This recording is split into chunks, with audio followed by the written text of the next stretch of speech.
सुधांशु जी, ये औरंगजेब 1707 में मरा। आपकी तो हिस्ट्री मेरे से क्या बहुतों से बहुत बेहतर है, मेरे पास गलत नात तो नहीं है। ये 300 साल बाद से भी ज्यादा के बाद ये कौन, ये औरंगजेब के इतने प्रेमी है जो पूरे देश में आतंक फैलाए हुए हैं। और ये मोडस ऑपरेंडी सुधांशु जी, नू हरियाणा आपको याद है, लोग पूजा करने गए थे, नक्सल टाइप अटैक, गोरिल्ला अटैक पहाड़ों से हुआ था। अभी महू मध्य प्रदेश और अब नागपुर। ये थॉट प्रोसेस सेम है सुधांशु जी? देखिए, मैं एक गंभीर बात कहना चाहता हूं। ये प्रोफेसर जुनैद हारिस साहब बैठे हुए हैं, इन्होंने बहुत अच्छा अध्ययन कर रखा है, ये काफी वेल रेड आदमी है। मगर जुनैद हारिस साहब को भी मैं सुन रहा था ज्वाइन करने से पहले, जब तक आपका कनेक्ट हो रहा था कोई टेक्निकल इशू की वजह से, तो इन्होंने कहा कि ताजमहल पे बुलडोजर चला देंगे। हारिस साहब, हम लोगों ने कभी नहीं कहा ताजमहल पे बुलडोजर चला देंगे, मगर ये पक्का जानिए, जिस दिन इस्लामी हुकूमत आ जाएगी उस दिन हनफी इस्लाम कहता है कि मज़ारे कुफ्र हैं और बुलडोजर चला दिया जाना चाहिए। और ये मैं हवा में नहीं बोल रहा हूं, इसी हिंदुस्तान में एक मजार तबाह की गई है, चरारे शरीफ याद है सर आपको, 90 के दशक में क्यों जला दी गई थी?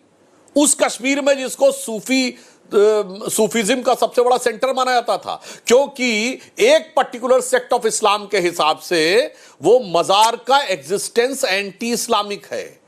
और फिर आपने कहा बम चला दिया गया। जनाब, आज तक कभी कोई ऐसा उदाहरण नहीं है कि किसी गैर मुस्लिम ने बम छोड़ा हो उसके अंदर, मगर बम वहां पे छूटते हैं जहां पर निजाम मुस्तफा है। पेशावर की मस्जिद में धमाके सुनते हैं हम लोग काबुल की मस्जिद में, शिया मस्जिद में धमाका हो गया, सीरिया में सुनते हैं, इराक में सुनते हैं। तो आप पढ़े लिखे हैं तो ईमानदारी से जहां पे प्रॉब्लम है उसको एक्सेप्ट करिए, डिनाई मत करिए। अब मैं भारत में आता हूं औरंगजेब के इशू पे। एक बात मैं करोड़ों दर्शकों से कहना चाहता हूं जो आपके देख रहे हैं, आजादी के बाद मुसलमान भारत की राष्ट्र की मुख्य धारा में मिलने को तैयार था। वो ये अपनी अलग आइडेंटिटी नहीं रखना छोड़ने को तैयार था।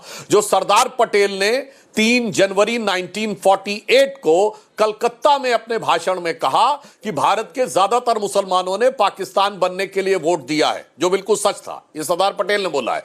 परंतु मैं नहीं मानता कि एक दिन में दिल बदल गया। पर अब पुरानी बात छोड़ो, अब ये मत कहो कि मुझे अलग आइडेंटिटी चाहिए, अलग हमें मुकाम चाहिए, हमें अलग कानून चाहिए। देश के साथ मिलकर कैसे काम कर सकते हो इस पे देखो। और अब मैं उदाहरण देना चाहता हूं, 1961 तक सुन्नी सेंट्रल वक्फ बोर्ड राम मंदिर के मामले में पैरोकार ही नहीं था, क्योंकि के मोहम्मद ने लिखा है कि मुस्लिम समाज का एक बड़ा तबका मानता था कि हमें इन चक्करों में नहीं पड़ना चाहिए। जो हिंदुओं के लिए राम मंदिर का महत्व है, मुसलमानों के लिए उस सो कॉल्ड बाबरी मस्जिद का कोई खास महत्व नहीं है।